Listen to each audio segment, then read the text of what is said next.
So hey guys, welcome to another Warframe video, and today we're going to take a quick look at the Incarnon variant of the Mitre. The only way to get the Incarnon adapter for the Mitre is via the steel path version of the circuit game mode. Once you have the adapter, and the Mitre of course, you can take them over to Cavallero to combine them. This does require some extra resources though, so you will need 20 Pathos Clamp, which comes from the Oro Worm boss fight, 60 Rune Marrow, which you can find in the Undercroft, and finally 60 Tassoma Extract, which is a plant that grows in caves in the Paradox. This will unlock the weapons in Incarnon mode. You charge the Incarnon meter by headshotting enemies, and once you have any level of charge, you can press the secondary fire button to activate it. In this mode, the Mitre becomes fully automatic. Its saw blades home in on enemies, they bounce around and explode every time they hit something, and you also get improved stats on the Mitre and bonus heat damage. Now the homing effect can sometimes be a little bit dodgy, like you can see over here. It just does not want to shoot the enemies for some reason, but most of the time it's absolutely fine. Also, the blades bounce around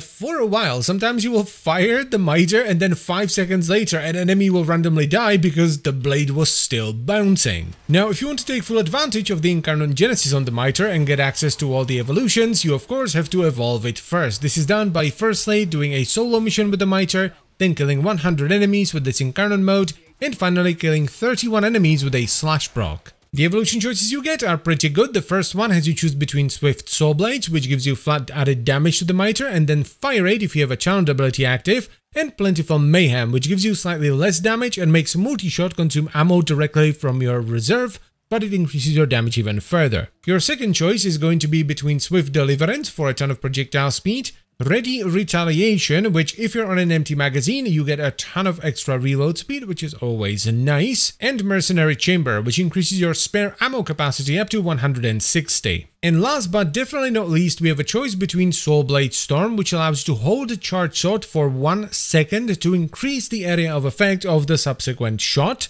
Then there is a pretty standard one, which is Commodore's Fortune for a bunch of extra flat crit, and Critical Parallel, which gives you slightly less crit, but it also gives you status. Personally, I went for a mixture of Swift Soul Blades for the extra damage, but also Fire Rate every now and then. Then we have Swift Deliverance for projectile speed, and finally Commodore's Fortune for the crit. For the build, I'm running a Vital/Hybrid, so we have Vital Sense for crit damage, Galvanized Chamber for multi-shot, Galvanized Aptitude for status, though I'm not entirely sure that the bonus damage works here, but nah, whatever. Then we have Critical Delay for crit chance, mainly because you're just not gonna headshot with the Incarnon mode, so Galvanized Scope is kind of useless. Rhyme Rounds and Malignant Force for Vital and status, Fanged Fusillade to boost slash, and finally Val Acceleration for a ton of fire rate. Also, I'm running Primary Merciless here just for the damage and reload speed. Now get ready for some absolute memery.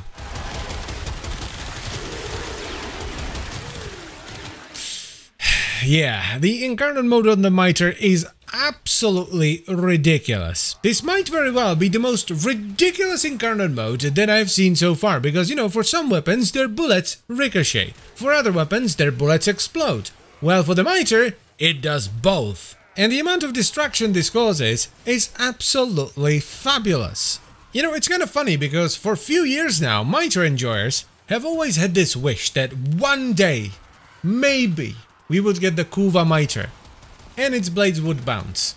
And we finally got it! And oh my god, it is all I ever wanted.